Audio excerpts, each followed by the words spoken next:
بسم اللہ الرحمن الرحیم۔ السلام علیکم ورحمۃ اللہ وبرکاتہ۔ جمعہ کے دن یہ 7 کلمات پڑھیں، اللہ تعالیٰ راضی ہو جائے گا۔ اگر آپ چاہتے ہیں کہ ہم سے اللہ تعالیٰ راضی ہو جائے تو جمعہ کے دن یہ 7 کلمات ضرور پڑھا کریں، انشاءاللہ الرحمن اللہ تعالیٰ آپ سے راضی ہو جائے گا۔ وہ 7 کلمات یہ ہیں جو آپ نے پڑھنے ہیں۔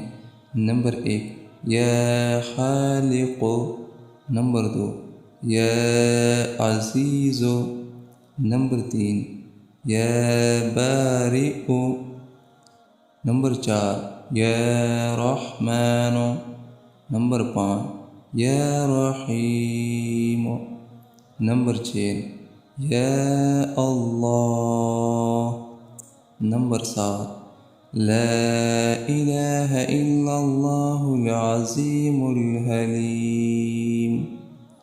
جمعہ کے دن یہ 7 کلمات پڑھیں، انشاءاللہ الرحمن اللہ تعالیٰ آپ سے راضی ہو جائے گا۔